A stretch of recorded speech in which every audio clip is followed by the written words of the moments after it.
What's up, ladies and gentlemen? Welcome back to another episode of At Home with Mark. Today is season 10, episode 14.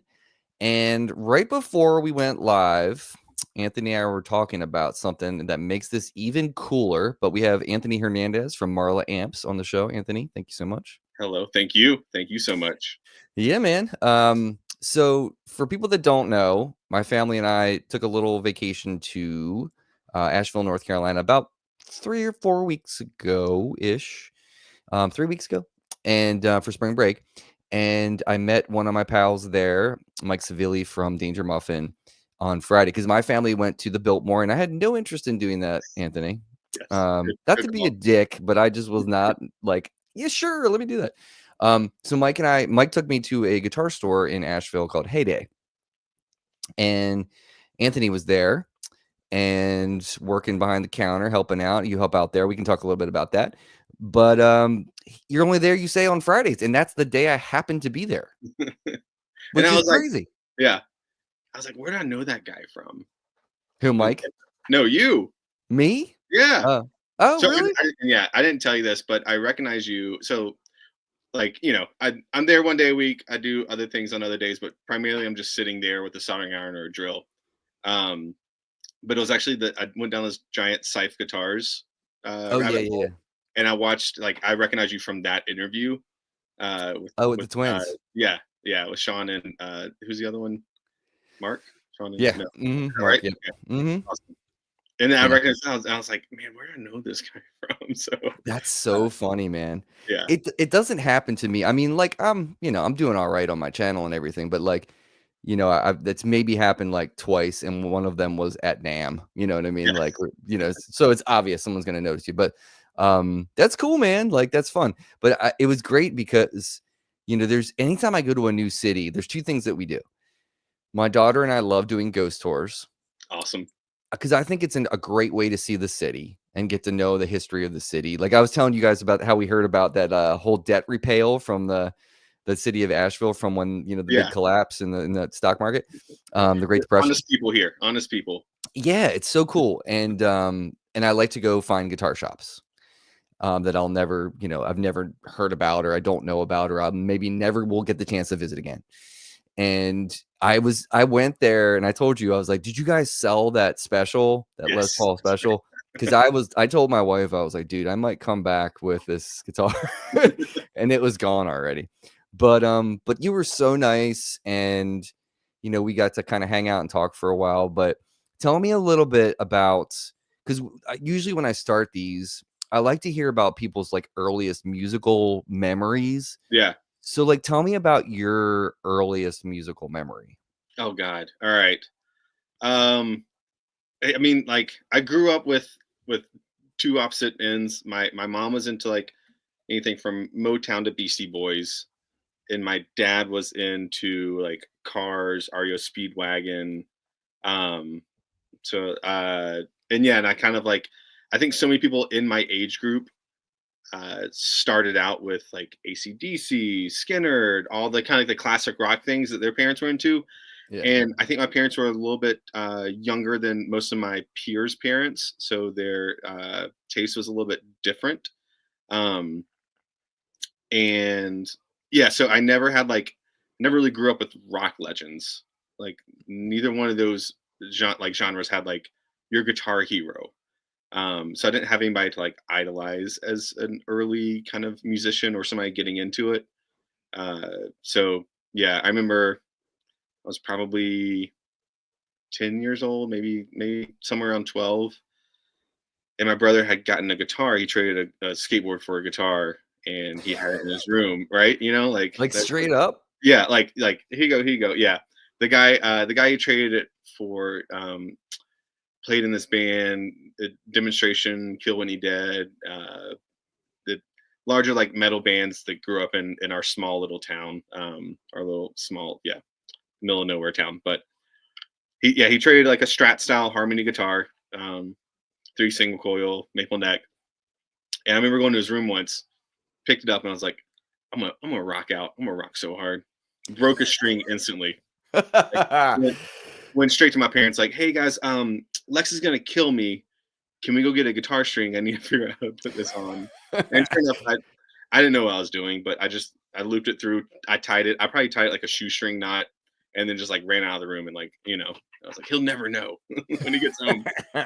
And luckily enough, he never found out. But like that's where like I got interested in the actual playing side of it.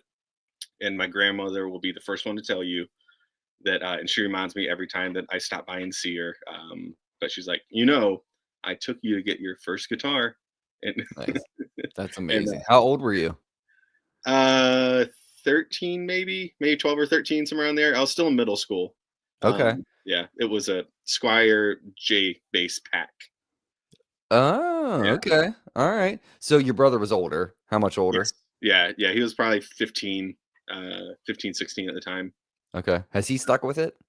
No, he didn't. No. I think that guitar got traded again for another skateboard. So, yeah, it did not last long in the house. That's why I think I had to go buy one.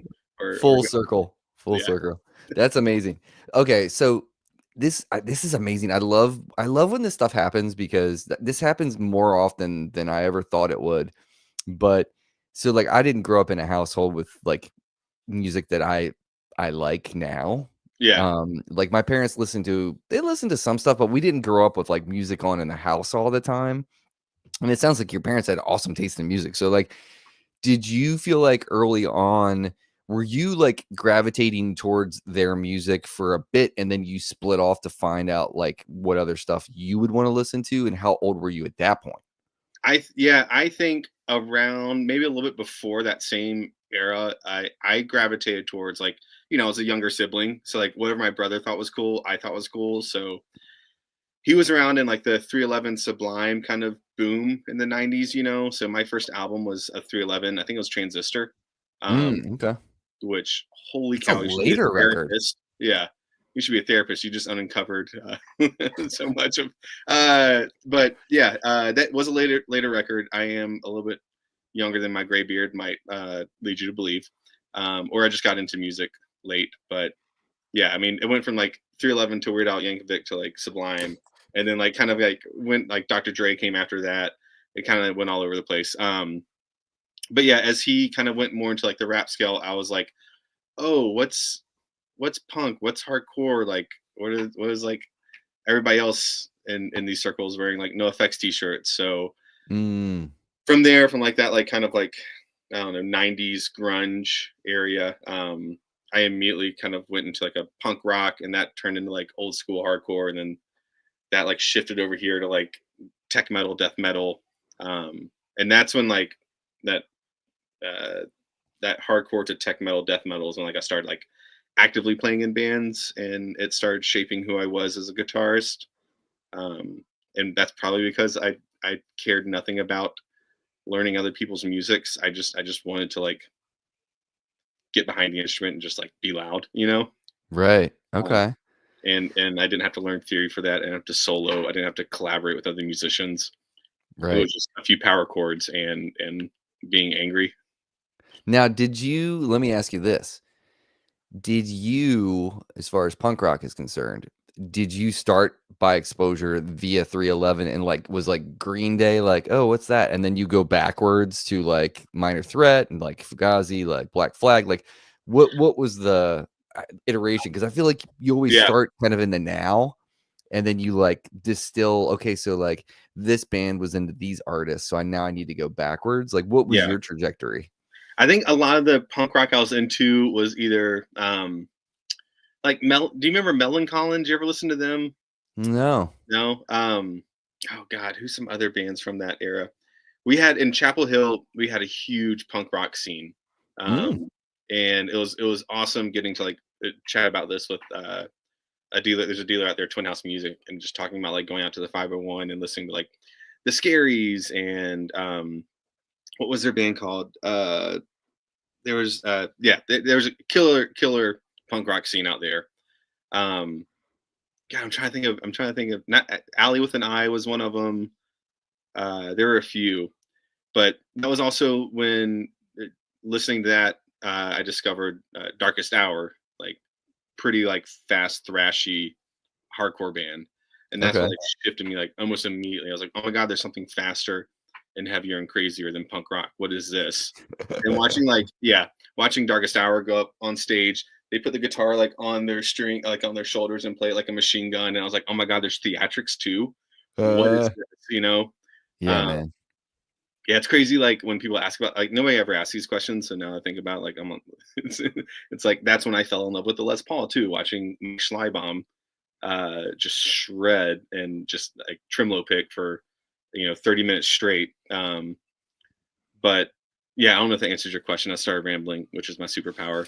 No, dude. I mean, I find it very fascinating because, I try to be a student of all music. Like, Yeah, I grew up listening to Pearl Jam and Soundgarden and Alice in Chains and Mother Love Bone and all that stuff. And then I got into like Tool yeah. and Pantera and, a little bit of Dream Theater, although that was a little bit too hokey for me for some reason. Um, Too and then powerful. and then it was a hard left turn, and then it was like Jerry Garcia, you know what I mean?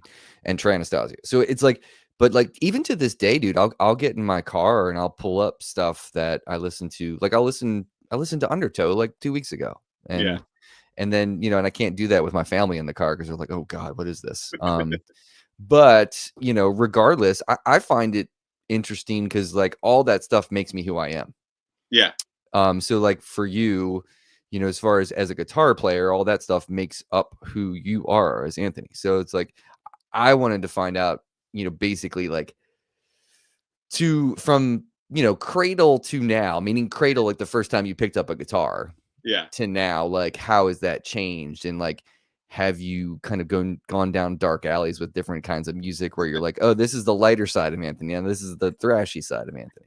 Yeah, I've definitely aged in my style of playing. I think the last group I was in was more like of a slower, doomy project. But whenever I write and it's by myself, it's usually more ambient, a lot of I wouldn't say cleaner, but not overly compressed drive. I love kind of big tones without like too much distortion. Fuzz is awesome. Uh, Fuzz is it's one of those things you don't realize how awesome it is until you put it with other instruments, and you're like, Mhm. oh, holy cow! Like this is an incredible effect. Um, yeah. Side note: in about 3 months, you'll see how much I love Fuzz. Uh, Oh, okay. Oh, okay. Teaser. Look at that. Boom, that's all I'll say. Uh, Fuzz is king for me, man. Like once you learn about like plugging into a fuzz face and how you can leave it on all night and clean your guitar tone up by rolling your volume down. yeah. Once you learn that trick, dude, when I was living in Boston and I was doing gigs, I had a 1971 twin reverb. I took 2 tubes out of it, so it was Good. running half power, 2 power Yeah. tubes out. And all I went with was my Strat and a fuzz face, a Dunlop fuzz face, and I would leave it on all night. Yeah. And I would just roll my volume back, clean it up, and I was playing funk stuff and blues and it does so much. Yeah. And I think people just don't know how to harness it, maybe, you know? Yeah. No, that's very accurate. Yeah. A lot of people are like, yeah. A lot of people are like, oh man, I hear the fuzz tone when I crank it wide open. And it's like, no, just leave it here and then crank your amp some more. And then do this with your volume tone, like volume pot, and Totally. get the blend of like all three coming together. And because to have so many people rely on one thing for their tone, and you need like this harmony between all aspects of your rig. So Yeah, man. yeah, And I like the fact that different fuzz circuits do different things when you roll back. Like when you're playing like a zonk machine, if you roll back, that's when it gets that spitty, like sitar, like gated thing, as opposed to like a nice silicon fuzz face when you roll back or germanium fuzz face. It's just like this warm, glassy, clean. yeah, It's amazing how that's like just like little components can change things so drastically. yeah. Oh god, where is it? Here we go. You get to see prototyping. Is it okay if I like talk about fuzz circuits? Yeah, And not even that's fuzz fine. circuits, but like this is gonna be disgusting, just so you know. But prototyping is ugly. Uh, just throwing it out there. This is built onto what pedal did I ripped some pedal that's in here apart and just use it as housing. I use this thing for like whenever I'm like building, just so I can hit like soft clip, hard clips, like all the tube screamers in one. It's a plume.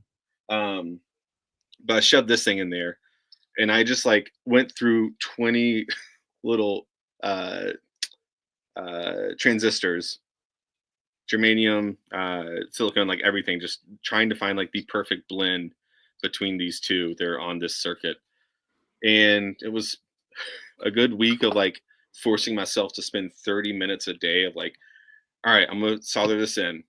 I'm gonna play at this volume level, this volume and tone setting with a single coil, then with a P90, then with the humbucker. Then I'm gonna do the same thing and turn up a little more, a little more, a little more. And then you sit there and you document these things, and it's mind numbing because like you forget what the sound comparison between this one is, Yeah. and then like you're just doing like it looks like a an NHL, since we're in the playoffs right now, NHL bracket where you're like kind of putting these two comparisons of like this transistor and this transistor versus these two transistors, and how does that compete about, like, you're just going back and forth and you're kind of coming down to this one final uh, uh, coupling of transistors and capacitors, and what makes the best sound and what's most useful between all the pickups. And anyways, that's how like my brain works when it comes to prototyping. It's a long list of shenanigans like that. Are you frozen or bored? I'm so sorry. You're frozen. I'm probably frozen for you too. Hang on. How about now? How's my internet?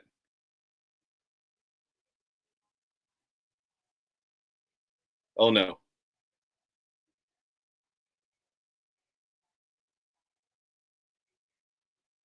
Still live. I'll wait.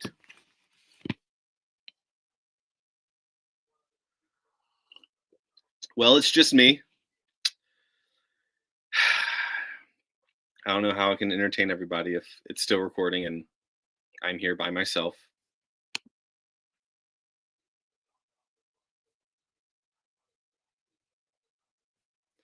What should I talk about with just me here? First of all, I can give some shout outs. Harbor Freight just went there today. These little bins. Keep me organized. I like it. Every instrument builder needs some candy. There's a packet full of nerds.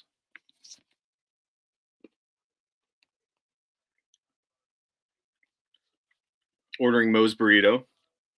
So all my Moe's burrito, when I get, I'm gonna get black beans, rice, pico, fresh jalapenos. I'm gonna get tofu.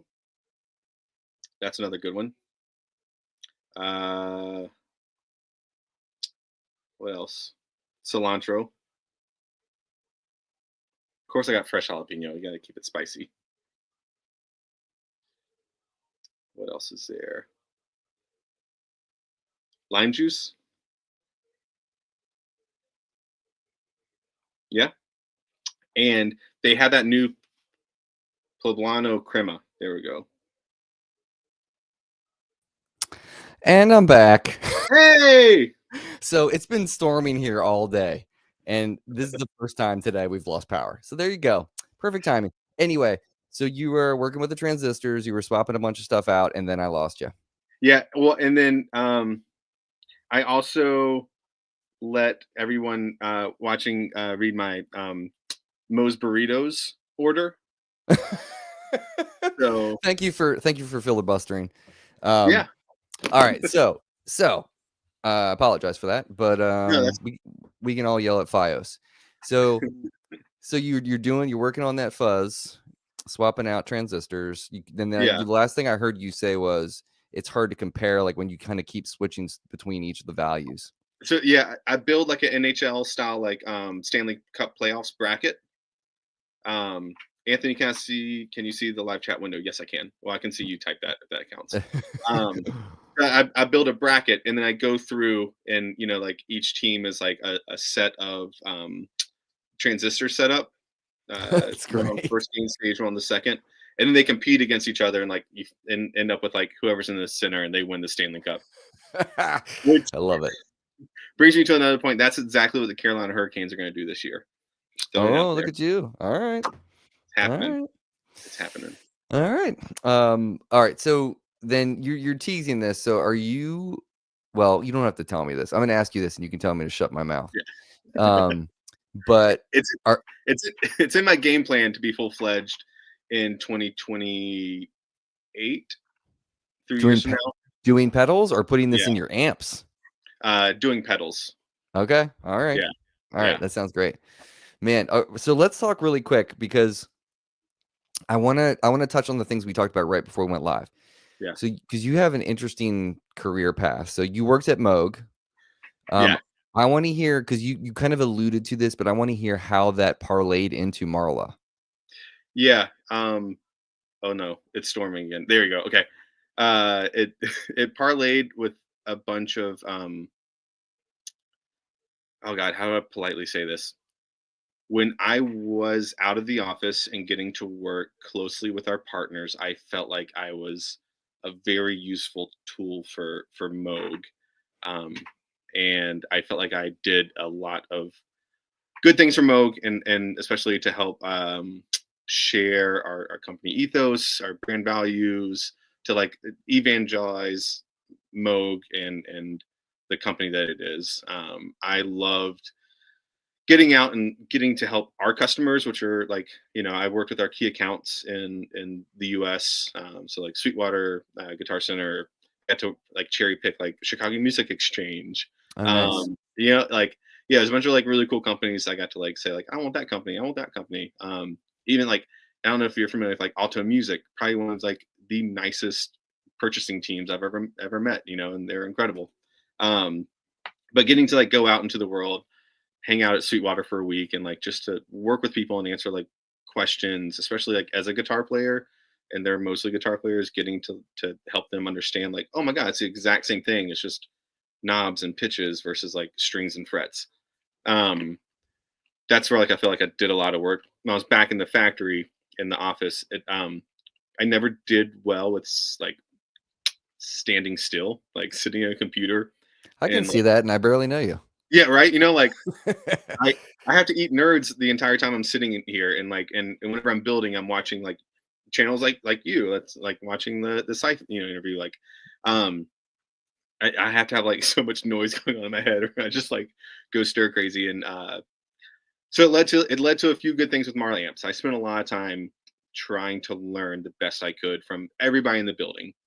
And when you see a synthesizer, you see any like finished product, one thing that I never understood is the amount of like engineering that goes into engineering, like all the things you have to build the product. And that's one thing I definitely learned pretty quick from like our production team. I also learned that the people building the things have the most valuable information to share with the people designing the things. Mm. Um, and like and like the problems they face, being able to document those and report those back up to the team like that's designed the products is invaluable. And that's one thing that's, as you see Marla Amps grow, it's going to keep me like building myself, and not trying to like be like I'm in an office now. Um, yeah, but and then learning how to design a product for manufacturing. We like, if you were to look back at if you Google search Clarivox, which was supposed to be like 50th anniversary celebration. Not only do we miss the anniversary, but we still rush to release because that thing was designed to be a beautiful representation of like this mid-century modern theremin, and it wasn't Mm. designed to be manufactured. So like, and I, you come across this with building anything electronics. That's why in the 70s Fenders like had so much like shielded wiring versus the 60s. Things had to like change to make a better product. And yet the silver face is not a better product. But anyways, uh, that was a product that was designed to be like aesthetically pleasing and to meet a bunch of like like marketing needs or like specs and cool things to say like, look what we did.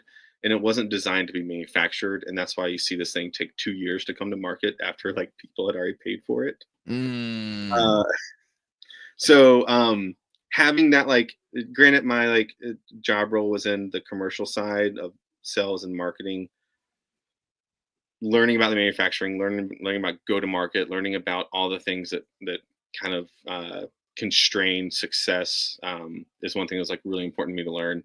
And then, sorry, and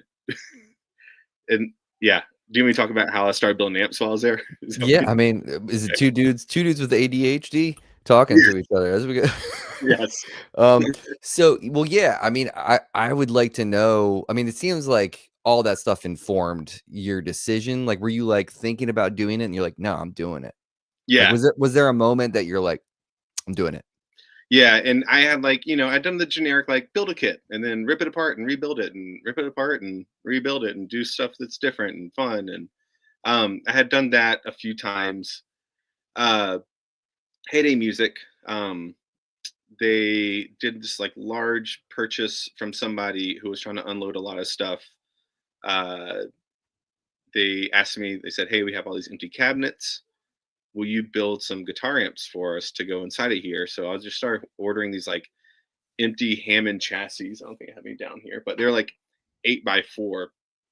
And I just started stuffing them with like these 8-watt Princetons, like Class A 6L6 or 6V6, and each one was different in its like own right, and like was just a chance for me to kind of mess around. I used different power transformers on them, and then finally landed on something that I used for the 10-watt, which was up there.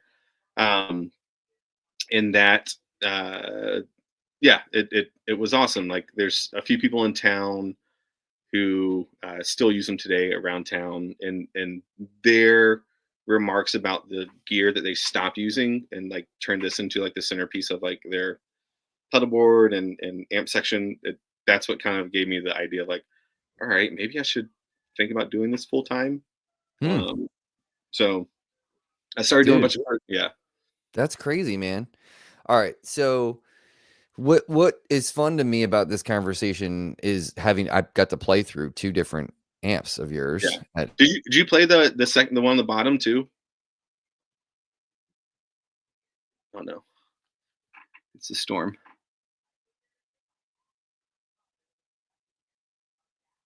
I'll freeze too.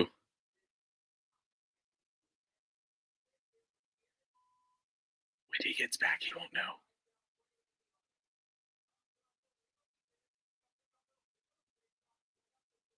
Okay, my AD kicked in. I can't do this for too long. All right. Um, so I'm having Moe's catered. Pretty excited about it. I said double fresh jalapenos. I put it on that order list twice. Are you a Moe's or Chipotle type of person? Comment below. Let me know. If you say Chipotle, you're wrong. If you say Moe's, you're right. Anything outside of those two choices, and you're just crazy.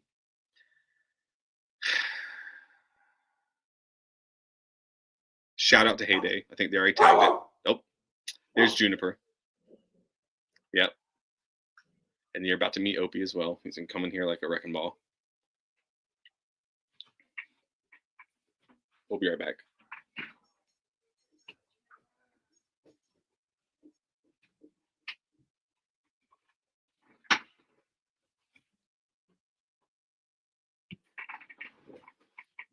What else can I tell you? What else can I show you?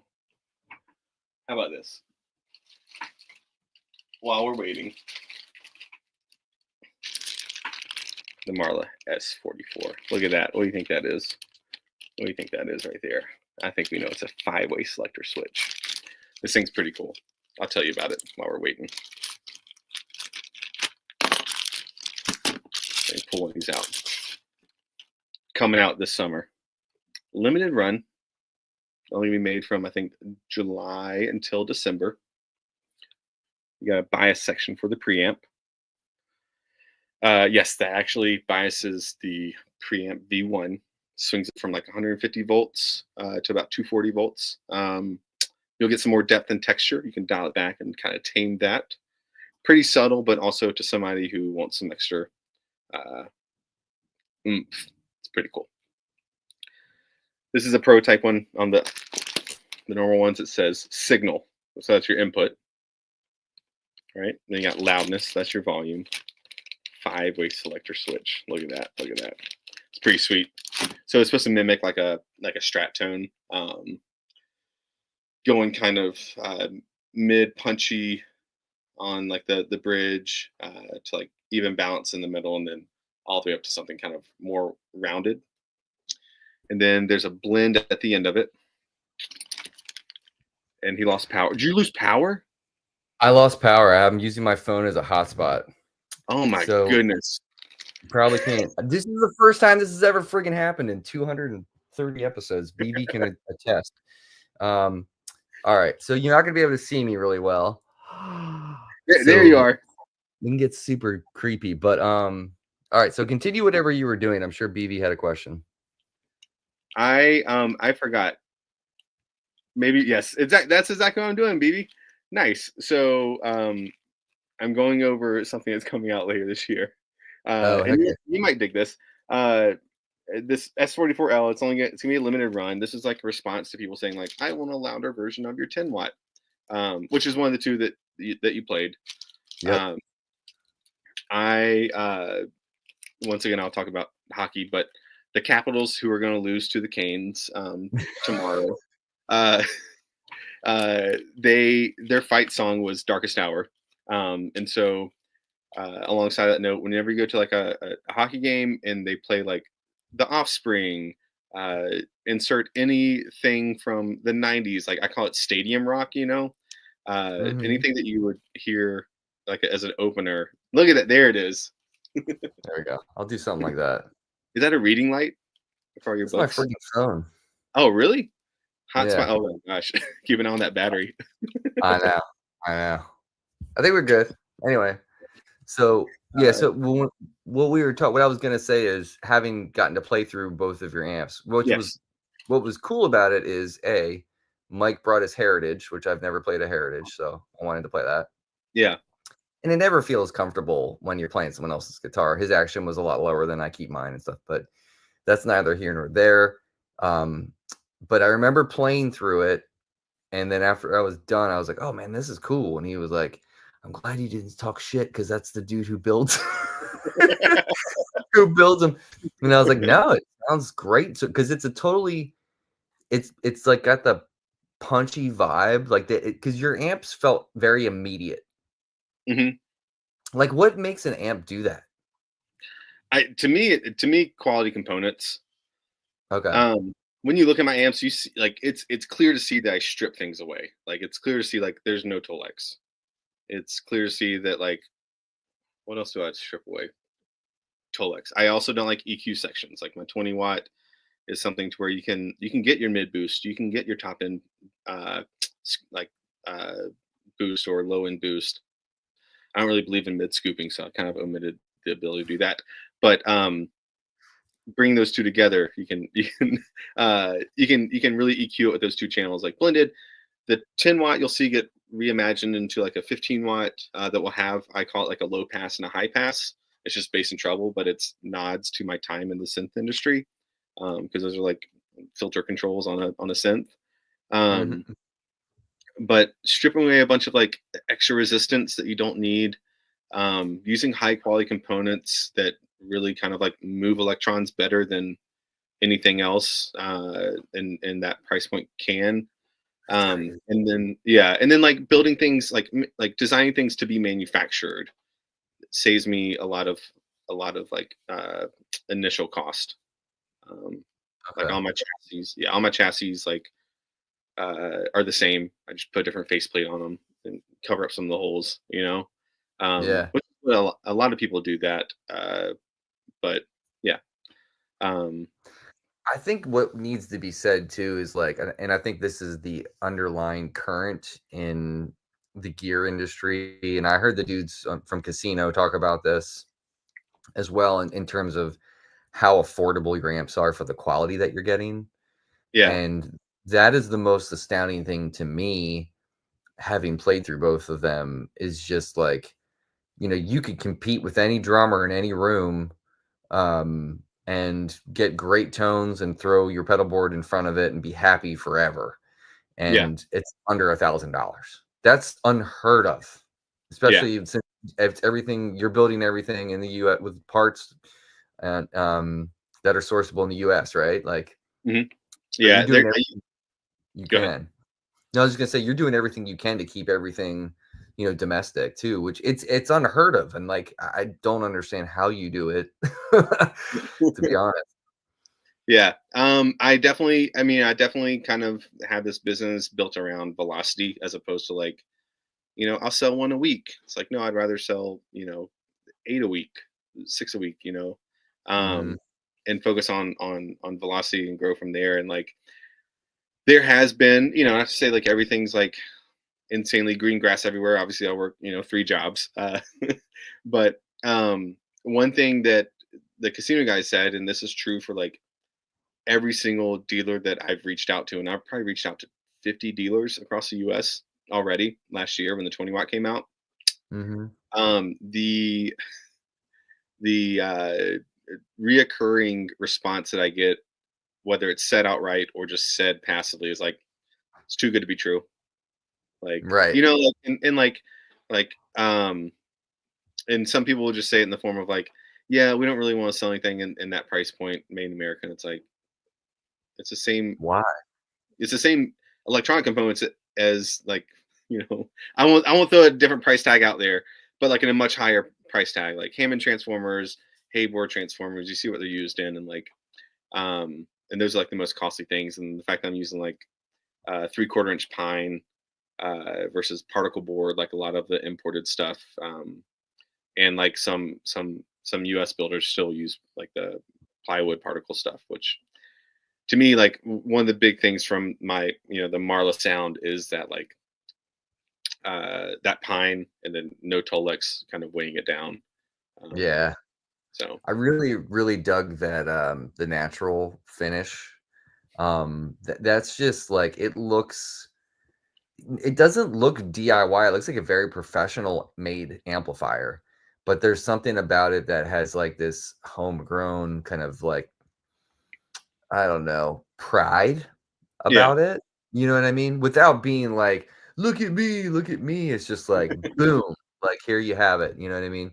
And I thought when you plugged it in and we were talking a little bit about, do you remember how we were talking about like darker tones versus brighter tones? And I yeah, lean more into like the dark side of things. Like I don't like having super overly bright tones. If I want to do that, I can put an EQ pedal on my board and do that for like leads or whatever. yeah, But what I liked about the simplicity of your amps is there's a range there, right? There's tonal range that you can adjust and that you can employ. But I liked how it was like immediately like it felt flat, but it felt like it had presence, if that makes yeah. sense. You Like all know? the content was there, but nothing was boosted or cut. Right. Right. You know, Like I felt um, very at home. Like if I would have had my strat playing through that, I feel like I could have fiddled with that for like 2 more seconds and really found my sound, which is yeah, nice because it's like not option paralysis, which is cool. yeah. So, Um, um, Jordan from MMK Electrics is, I don't know if right. you know about these cats. Do you know these Yes, yes, cats? I do. That's awesome. Yeah, that's you're gonna Yeah. bring me to tears asking me a question. Holy cow. Yeah. So he's Great guy. asking is there plans to offer a head. Yes. And I did one thing that it's gonna bite me in the butt a little bit, but I working at a large synth company. Whenever I say something disheartening, I don't have to use a name.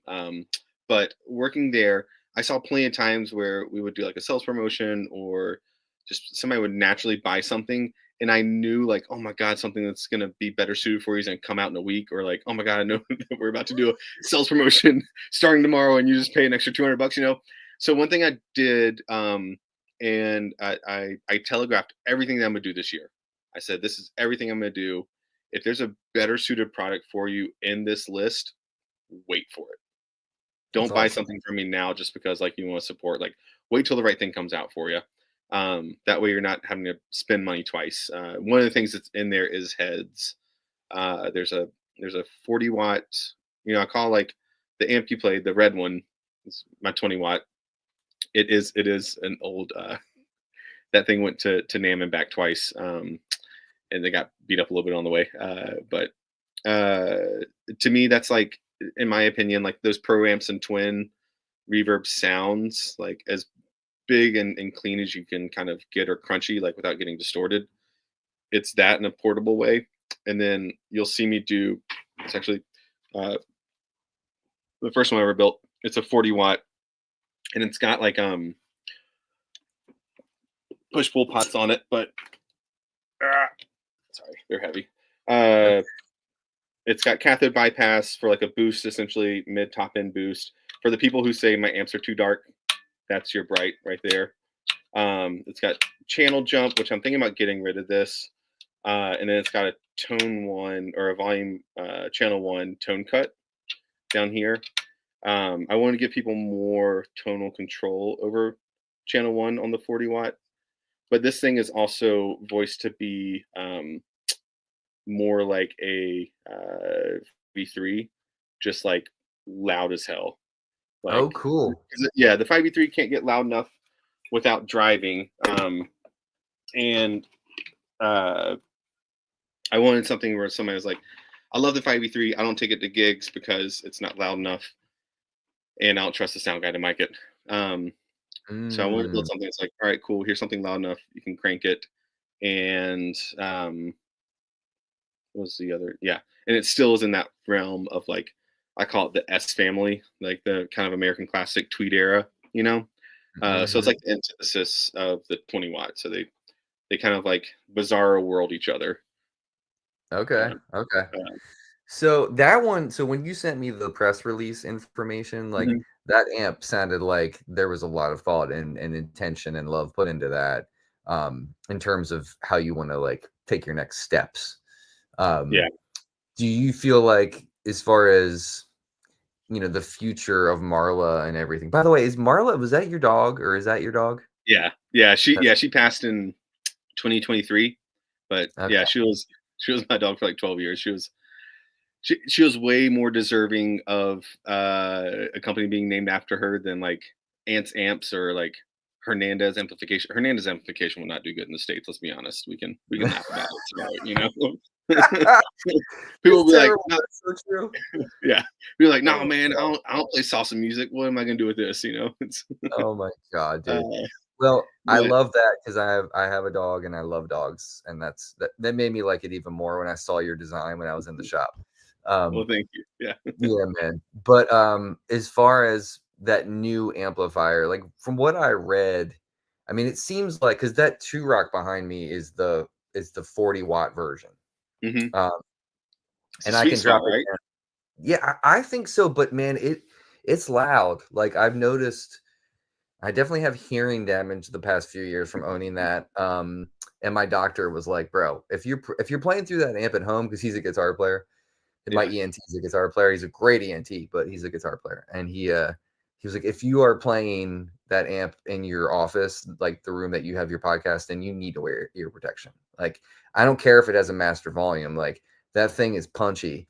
And I just keep it in the 20 watt mode here, but I open it up when I go out and just use the master, because there's something different. Like, yes, when you get to that level, like, there's something about the air that it pushes that affects the way that I play in general. Yeah. So it's weird. It's very weird. Yeah. I mean, the louder it is, the more that room you're going to hear too. And that gives it that airy feel. Is like just simple, like reverb, like true reverb, room reverb, just makes your amp sound huge. Also, I never like officially answered the question, but yes, I will be doing heads. And that was a long ADD rant to say, that's one of the things that's telegraphed on my 2025 plans. But yeah, 40 watts to me, man, it's crazy. Like, in as much as like I target these people as like who I'm coming after, like that Hot Rod DeVille wattage, to me, like that amp, granted, it's like 80 pounds and it doesn't need to be. Right. Like, I had one back in the day. I know what you mean. Right. like that volume level, that like headroom space for everything that they do, that that was like that was awesome, you know. And it's Mhm. so crazy that they don't uh, lift that family group up as much as they lift up the 65 reissues and stuff like that. Mhm, mhm. It's weird because I think that the deluxe reverb is just such a staple and vaunted, like, amplifier. Like, people just that is yes. I feel like that amplifier for some reason just is the staple Yeah, of backline. You know what I yeah, mean? it really is. And it's funny you say that. I had this really big presentation on Friday last week, and and it was to a bunch of uh, whatever. This is like kind of public, but I tried going after this grant. I don't know the outcome, and I'm kind of anxious hearing about it. But uh, yeah, I shared a picture of somebody down in Miami who sent me. He played like this 3 day festival. His band like headlined. I think the second night. He's playing this like custom shop T style with like filtertrons, 2B benders on it, or like the whatever the strings are bending. But you see the backline rig, and he's got his 10-watt Marla sitting on top of a deluxe reverb. And like part of my explanation was like, my amp's in market at 859. The amp underneath it that he's got free range to use is 1699 in market. He's choosing Mm, to use something at like half the price. And that to me is like, you know, A, it's a big pound in the back, but like, and then right beside it was like the Demos in the Dark Ryan like thumbnail where it says this is criminal. I was like, people can say my pricing is criminal, but I actually think that this going from 799 in 2014 or yeah 2014 to 1699, that's criminal. And yeah, and so but that's the thing, man. Like you know, it's an amp that everybody's comfortable with. It's known, like you hear it once, and you're like, yeah, that person's playing a deluxe reverb, you know. mhm. And like for somebody like backline, it's like cool. Plug it in. You've got a great reverb built into it, and then Right. you already get some scoop mids. So like there goes, you know, 50% of guitar players are like so happy with like channel one, and the ones that want to boost their mids go to channel two, and yeah. Uh, Yeah.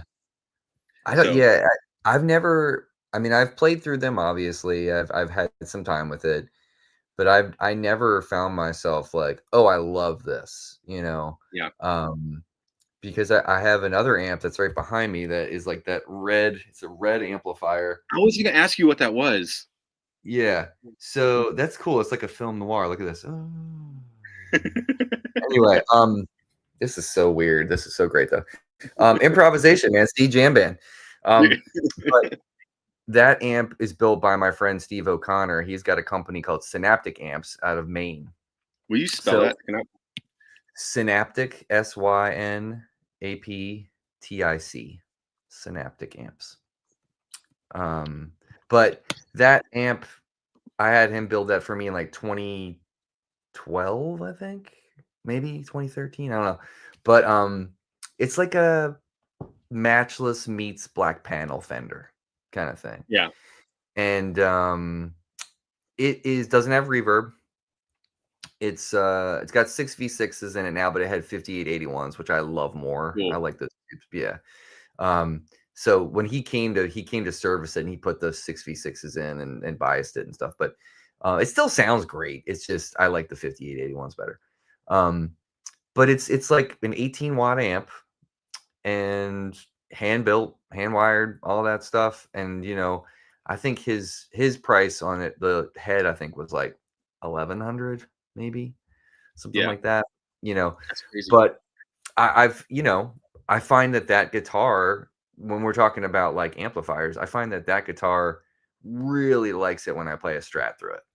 Yeah, Um, and I think it's because he voiced it because I've always been a Strat guy. He voiced it for me that way, just like Howard Dumble would do whatever for Robin Ford. But yeah, but um, but I'm a tool, and Robin Ford's not. And but when I play like my 335 through it, it still sounds great. It just doesn't have this the wattage magic. you need. Yeah, It just doesn't speak like the Strat does through it. Like if I want that really throaty Strat vibe. Believe it or not, I feel like this amp does it more than the 2-Rock. Like I think the Yeah. 2-Rock likes my 335 more. Yeah. It's really weird. Although I will say, I did do a gig with my Strat through that, and I have a 212 cabinet, but I have a 112 closed back cabinet that Hmm. 2-Rock made me, and that thing, boom, it's like Yeah. super forward and super punchy, and the Strat sounds great through that. So they're all different flavors, man. Like I had Yeah. an amp company send me an amp last week that I was going to do a video, and I plugged it in and it was like, and I was like, that sounds like the V1 tube slot. Yeah. Um, so I popped it off. I popped the back panel off. I know enough now that I was like, unplug everything. I'm going to make sure this tube's not loose or something.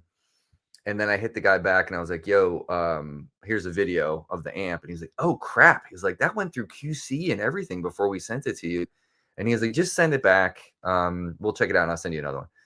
And it was the V1 tube Yeah. slot.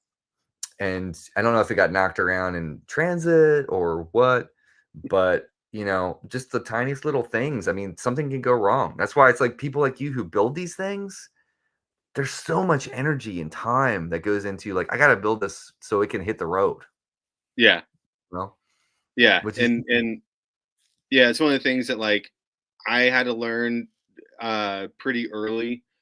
The very first run of my amps didn't have like um and this sounds stupid. And actually like a lot of this feedback came from somebody who bought one of the first amps and did a YouTube video, like a YouTube review. And instead of like just like dismissing it, I commented on like everything they said. I was like, holy cow, here's a fix that's gonna be for this, which I started putting like yeah. button screws on the top. Um, I added teeth in onto the chassis so that like they stick into the wood so they don't slide at all during shipping, which, like I hadn't shipped one before. Everybody in town had just bought them. So like I didn't, and even after being at Guitar Center forever and shipping like amplifiers across the country to people, like we did 30% of our business was in used gear, which is unheard of because like most guitar Wow. centers, like yeah, 7 to 11% was average. Um, when you work for a company that doesn't give you any control and you're a control freak, you try to control the things that you can. And like use gear is one of those things that we could control. Um, so yeah, I had never like had issues with shipping amps before until shipping the first like couple of mine. I was like, oh my God, I gotta fix that quick. And yeah, Mhm. all the things that can go wrong and how much UPS will just throw your stuff is so crazy to me. Uh, Mhm. I've I've had like I've had two get like completely demolished in shipping. Um, and I put shipping insurance on everything. I never charge any customers for it, but I pay for it on the back end. And I cross my fingers. I'm like, all right, all I need is like one app every 100 to get smashed, and this shipping insurance pays for itself. Uh, and sure enough, I'm right on the mark. I'm right on the mark. Uh, Dude, that's yeah, crazy, man. I have more issues with FedEx than I do with UPS up here, and it's yeah. it's different everywhere, I guess. I don't know. No, I don't use that like FedEx at all. It could be like $5 cheaper. I'm like, no, whatever. I'll go with UPS because even FedEx, I learned that lesson a long time ago. Oh man. Well, so we've got as of right now, there's 2 amp models, and the third one's coming out when? It's supposed to be Friday. I'm probably gonna push it to the following Friday. Um, I usually try to go into market like having a couple built up, ready to go. I've got four, five chassis. One of them I might let go out as like just a prototype because everybody loves getting like that one, like Mike, your buddy Mike with the prototype, Dr. Z. You Mhm. know, I love having those things in circulation. There's a couple of 10-watt prototypes out there and like two 20-watt prototypes. I love it because like you never know who's gonna like email you like 5 years down the road and be like, "Hey, I just got this thing. It says prototype," and you like signed it on the inside and wrote like what's different about it. Like that's cool. Right. So I really want to have at least 10 built up, and that's not going to happen until next week. So I think I'm gonna push it to next week. I don't think anybody's like really knocking down the door waiting for these. Mm. Um, so yeah, that's kind of where I'm at. And then after that, you'll see me do and uh, from a commercial standpoint, summer's really slow. It's like right after tax season. Mhm. Um, So you'll see me do a product drop every like 3 weeks, maybe even 2 weeks. Just to No companies really like to release stuff during the summer. I'm gonna just give it a shot and see, like, all right, if nobody's talking about new products, maybe this is my chance to like break through the noise. Yeah. Um, Most companies, especially in like my size, will probably spend like 10 to 15% in marketing, like of their overall sales and marketing. I try Mm-hmm. to keep my marketing expense last year was around like 4%. Mm-hmm. So I'm hoping that my dollar will go a much longer way during these slower times when nobody else is releasing stuff and there's not a bunch of noise. Mm-hmm. Can you see this bug? Okay, no, it flew away again. I mean, I feel like that's a cool approach. I mean, why would you not try? Just try Yeah, something. I mean, I feel like that's the thing is, I just was watching an interview today with Jeff Ament and Mike McCready with Rick Beato, and they were talking about when 10 came out, they were so worried that they were going to get dropped. Like the only thing that Pearl Jam was trying to do was like just sell 100,000 records so we can make another record. Like that's what yeah, we want to do. So they were talking about like all these record labels are just throwing bands up against the wall to see what would stick at that time. Um, and I feel like sometimes you have to do that. You have to put it out in the universe and hope for the best and, see what happens. If you believe in something so much, it's worth throwing it against the wall. yeah, So right. I, I think And you got yeah, some cool shit, man. I mean, your amps sound awesome. And I feel like there's always room in the world for more, products. I mean, I don't know about overdrive pedals. I mean, it's but I yeah, feel like there's always room for kind of seeking new tones with new amplifiers and new ways of like approaching an amplifier. And that's what inspires guitarists to play. I say that all yeah, the time. When I talk to amp builders, I'm like, thank you for building stuff that inspires guitar players to want to play. yeah, That's the point. yeah.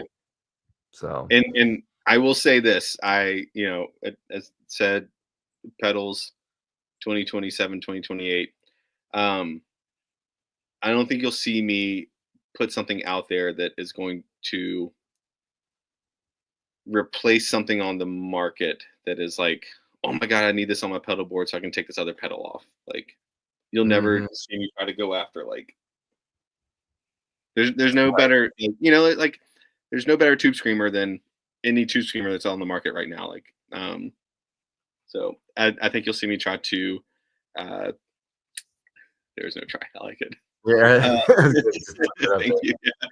there. Um, Yeah. and it's like Jordan was just doing Instagram Live the other day. He was like building pedals, talking, and I went in there and he's got a really cool new fuzz coming out. Yeah. That's pushing the envelope. That's not the same old, same old. So like I can see you doing that too. And that's the thing is like there's a spot. There's a spot Yeah. for it. So Yeah. I think that's awesome. Yeah. All right. So the last thing we're gonna do on here today, Anthony, is I want you to do the lightning round get down. Now I gotta bring this light up a little bit. We can do it like super Twin Peaks style. Here, hang um, on, hang on. No, the sun is all outside. I'm trying. right. So all right. So I can't use my normal metronome. I think that'll destroy my battery if I'm running three things at once. But Hang on. I'm Let me asking see if 10 I. questions. What do you put it at? I usually put it at 112 BPM. Do you got one? Let me see. Do you know how to Oh, use GarageBand?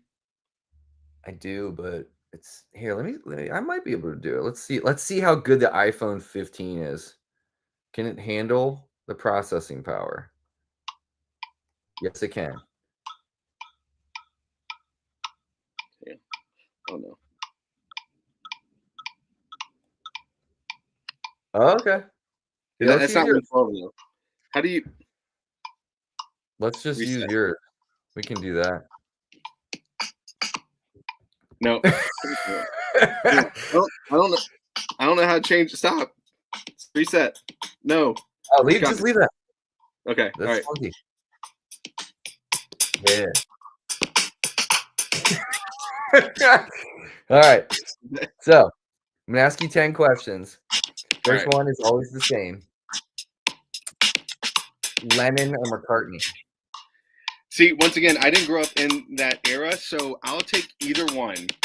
Who has a better signature instrument? I mean, Paul McCartney's got the Hofner bass. I mean, what's more Yeah. iconic than that? So, All right, we'll go Hofner bass then. We'll judge all him right, on cool. his instrument, not him as a person. All right, softball or wiffle ball? Ooh, wiffle ball. We Okay. started. God dang, I know this is lightning round. I'm gonna hit you with a story. I'm so sorry. I worked at this large synth company once, and there was like a really big divide between like upstairs, downstairs. So every Thursday, I would go with a bunch of people from production, and I tried to scoop in a bunch of people from all over the, and we'd go play wiffle ball. And I kid you not, yeah, we got mediocre, like real mediocre. It was awesome. But we would come back to work just like drenched in sweat, smelling disgusting. But like it's Asheville, so everybody smelled that way. And so wiffle ball for sure. All right, cool. All right, Cheez-Its or Goldfish? Oh, got Cheez-Its all day. I'm an adult. Tweed or Black Panel Amp? Ooh, Tweed. Yeah. All right. You're on death row. You get your final meal. What's your final meal? I'm gonna have it tonight. It's Moe's Burritos. Okay. PRS McCarty 594 or a Les Paul custom shop? Ooh, Les Paul. Shout out, like PRS is a better playing guitar. I'll throw it out there. Yeah, but Les Paul. I want the weight. All right. Tone Bender or Big Muff? Big Muff. Space travel or time travel? Time travel. I unlocked it the other day. Nike or Adidas? Adidas. And here's the last one. Sometimes it's the easiest, sometimes it's the hardest. Okay. If you could take one album and erase it from your memory, just so you can go back and experience it for the first time again, what album would that be? Any of the first 4 Darkest Hour albums. Okay, is that your band? That's your go-to? And not so much anymore, but like, yeah, anytime I go back to those albums, because my brain is so like ratchet, it is like listening to it the first time again. The Save This Nation, Undoing Ruin, Deliver Us. I think there's one more in there that I'm forgetting about. But yeah, there's just something about like that Swedish style like thrash metal that they did really, really well. Nice. Awesome, man. All right, you can kill the garage band. That's it. All right. I forgot it was there. So, BV, thank you for hanging out. Thank you for filibustering as well. Let me pop up the Marla Amplification website. So head over to marlaamplification.com if you want to learn anything about Anthony's awesome amps. If you're listening on Spotify or Apple, you can go there. On Instagram, it's easy at Marla Amps. So just go there, MARLA Amps, and you'll be able to see some fun stuff. Anything else before we head out, Anthony? Anything else to plug or anything I missed besides the 3 minutes of power outage? No, but has anybody ever lightning round you? No, people have not lightning round me. So can I lightning round you real quick? Lightning round me. Go ahead. All right. EL34 or 6L6? I'd say 6L6. Okay. Glenn Gary. That's what's in my 2. What'd you say? It said Glenn Gary or Glenn Ross. I don't think I've ever read or seen Death of a Salesman. Okay. Is that what that's from? All right. Yeah, I think it's from the movie where they just cuss at each other a bunch and sit in a room and sweat and drink and smoke cigarettes. Is Alec Baldwin one of those people? Yes. Yeah. Okay. I know of the movie. I've never seen it though. I know the closers or what's the thing? These cards are for closers. What's that line? Coffees for closers. Oh yeah, coffees for closers. Yeah. Oh my God. All right. Chipotle or Moe's? I haven't had either. Are you serious? I make a lot of tacos at home. We have a place up here called La Tolteca. That's our go-to Mexican restaurant. Okay. I tend to lean more towards like because are those more burrito places than Yeah. anything? So I don't like large burritos. Like I like tacos, like smaller tacos, and I love fish tacos. So anything that would be like a fish taco, like a fresh fish, I'm all in on that. Cool. Well, would you rather have a dog that chews up everything in the house or barks nonstop? I have one that barks nonstop already. So and he doesn't chew up stuff too, though, which he's awesome. He's an Australian Shepherd. He's just very protective. Okay, cool, awesome. They're I smart love dogs. I like it. Yeah. I love dogs. Yeah, he'll be 8 this summer, and he's my first dog ever. Really? But yeah, but when we got him, I really wanted a dog that I could throw a frisbee with, that was like athletic and would be like book ass and catch a frisbee. And he does that. I trained him from the day he was a puppy. I trained him. Cool. He's a great dog. He's just like super protective. Was it the So, opening scenes of Family Matters, like when there's like the frisbee throwing scene in Family Matters that made oh you yeah, it's a want? rare tradition. Is Yeah, that the song? yes, This day yes. and age. Yeah. Man, Uh, Mountains or beach vacation? beach. All That's right. why I wanted to move to South Carolina to Charleston.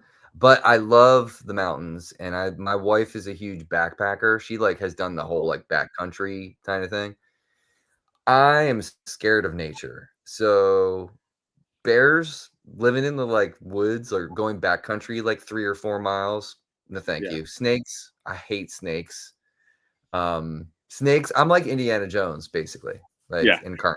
Like I do not do well with snakes at all. I had to get one out of my garage like maybe 10 years ago when we first moved here. There was one right outside my garage door. I took the trash out and like Yeah. where we hang our brooms, it was on that and its head must have been right here when I came out. Now, granted, it was a black snake. It wasn't like a rattler or anything like what you Yeah. guys have. But I got it in a box and I took it out. So no There's thank you. we were at a house today. I'll show you this real quick. And I turned to the lady and I was like, look at the wiring there, and it's snakes. That's a snake right there. You see Oh how cool? god, dude. There's another one right there. What? Yeah, and she's like, oh look, little garden snakes, and like got really close to it. And I was like, no, no, no, no. I don't want you getting bit while we're looking at houses, lady. Come on. What kind of snake was it? There's like a little black snake. Yeah, I mean those Uh, probably like 4 feet long, and there's two of them.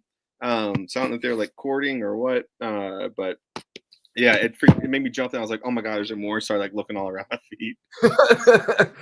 Dude, Mike, before I came down to Asheville, Mike posted a picture on Instagram in his driveway of like a rattlesnake that was trying to come into his garage. Yeah, And I was like, dude, no, thank you. No friggin' thank you. I don't want any part of that business. I mean, that Asheville is great. And I'm sure there's places you can live where you see less snakes than if you live out in the country. But man, I wouldn't do well with that at all. no, So, we have bears that come to our front yard and eat our birdseed. Like black, what? like yeah, like they have collars on too because the city tracks them. They'll just go walking through town sometimes. Yeah, domesticated. It's yeah. What? That's crazy, dude. Well, Um, Anthony, man, I got one more for you. I got one more. oh, okay. All right, and Marla Amps can't be part of this, but describe your dream rig, your desert island, if you will. I know it's kind of a generic question, but I love kind of hearing this. I'll be honest, my custom shop Strat that was like my 40-year-old like midlife crisis guitar. I got that from Wildwood Guitars. It's like one of their Wildwood 10s. I sold 3 Sir guitars to get that guitar. Is it 57? What is it? It's a 63. Okay. Yeah, and the pickups sound amazing. Like they're like proprietary Fender 4 Wildwood. That's amazing. I think if I had to pick an amp right now, I'm kind of like very curious about Marshall stuff, Marshall voiced stuff. Mm-hmm. Um, which is the one company that was sending me their amp is like a Marshall based amp. So it's like based on like I think it's a JMP JMP. But I will be on, and I told you this when I was in the shop. The tone that I have been seeking since I was 12 years old, and I'm 45, is on the Spin Doctors live record, Home Belly Groove. Yeah. Eric Shankman's tone on that whole goddamn record is what I would want my rig to sound like. And I don't know what he was playing through. I think he was playing through a Plexi. Yeah. But he's actually going to be on my show in a couple weeks. Yeah. Okay. I'm gonna ask him again, because he was on 3 years ago. He came on, and I asked him. He's like, dude, I don't remember. I'll be honest with you, I do not remember what I was playing through. Yeah. But that sound is glorious, dude. It's just fat and stratty. Yeah. And it's just got character for days, dude. It's like chime with a bunch of like just like air behind it. Like yes. Yeah. You know, like all of it feels yeah. Cool. That's all I would probably need. And then I could just throw like Keeley just put out a pedal that's like a clone. It's actually coming out in June. It's not really a secret because Robert is always like, he's like, oh, whatever. He just like puts it out there. But it's really good. I could live with just my Strat going into my compressor, which is built by a company called Niche Effects. Okay. It's called the Humboldt. It's one of the best compressors I've ever played through, period. If I had that and then Keeley's Klon thing, that's all I would probably need. Cool. So, yeah. What about you? What's like, as someone who builds amps, like what would you want? I mean, I have a 68 custom shop. Hey! My first Les Paul, I bought it paying like 5s and 1s. It's a 24 fret double cut with 57 classics in it. And that thing's like my guitar. I usually play a 68 custom shop reissue, but I got it for like $650 because it had a broken headstock, and it also has 57 classics in it. Too bright, too deep, but I like that. And I have the amp I built myself is what the 20 watt is kind of voiced after, but it's a Plexi. I run it on 50 watts because 100 watts it's like almost too much, but it's a super bass. It's a Marshall super bass on one channel, and then it's like your regular Plexi on the other. And like the idea of blending those two is like what kind of like informed the 20 watt a lot. So it's just really big loud 20 watt version. That is dope, dude. I'm telling you right now, I am on a mission this year in 2025 that I'm buying a Les Paul. Like, I have been just on the prowl, and I've been trying to sell a bunch of pedals and stuff to kind of fund it. I'm about to put a new song out in June, so I'm like, I've dumped all my money into this because I have a string quartet playing on it and all that stuff. But I want a Honeyburst Les Paul. Yes. Yeah. I just do. Like, I'm not lusting after anything else right now. That's the only thing in my sights is getting a Les Paul. But I mean, all my friends are like, you got to play them, man. You can't just order it. Like, I hate to say that, but it's not like PRS where anything off the line plays great. Like, you really have to, you got to find one that fits you. So, and those inconsistencies, like, sorry to ramble more, but like, there's people in my world that like will test every resistor and make sure it's like within like 2% tolerance. To me, I love those inconsistencies and things being like whatever, 5-10% different. And I shouldn't say 10%, but like 5% different from amp to amp. Like, that gives it character and unique. And I think like Les Paul is way more like that than PRS. PRS is like everything that comes off that line is the same. But yes, I wholeheartedly agree. You definitely need to go into a shop and play it, and go someplace that has like 1,000 Les Pauls and shred it, or find somebody that will order you like 3 or 4 in, and then It's weird because there's not a lot of places around here. I mean, there's a place in DC called Chuck Levin's. You probably have heard about that store. They have stuff. Yeah, but I've never been there. I don't know what their staff is like. I don't know if they're nice. Yeah. I have no clue, Yeah. but like I would want to sit down. Like I wish I would if I lived in Chicago. In fact, that's what I should do is just friggin' go to Chicago for Yeah. the weekend and play if I have the budget to do it, which I don't know if I will, but this is like all things, kind of in the ether, putting it out there into the universe. If I could go to Chicago and go to Chicago Music Exchange, I could play, I'm sure, a ton and find something that plays great. Yeah. But I don't know. We'll see. I wonder how long of a drive it is from here to Chicago. It's probably not You know, too terrible. you could play a Marla S20V there too. Yeah. Dude, they have so much stuff. I spent the one time I've been in there, I was in there for 2.5 hours, just Right. know. My first time, my wife was at a continuing education thing, and I was there for probably 6 hours the entire time. I took a train ride back, and she was like, "I'm at the hotel waiting for you." I was like, "Oh, I thought you had to be there for a full day," and she was like, "I was." So, I mean, it's that cool though, man. There's just like so much to see because they carry everything. yeah, yeah, they So, do, and and I'm a nerd and like multi-instrumentalist, so I play the drums, I play bass, play guitar. So I was in every department looking at stuff. yeah, And it's just probably the best music store in this country. it is, and they inform everybody else of like what's cool, what's in, and they're like Mm-hmm. their marketing presence is like so refined, so far away from what I am. But oh no, there goes your internet. I made you stay on here longer just for your internet.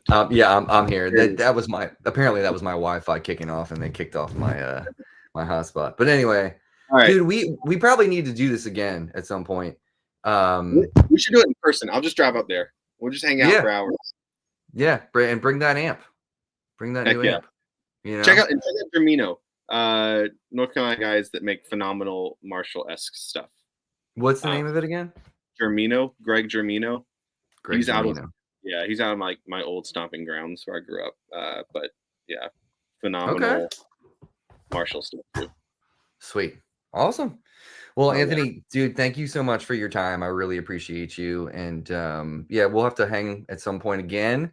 Everybody else, and you can hang for 1 second, Anthony. Everybody else, take care of yourself, take care of each other, keep the lights on, and we will see you next time.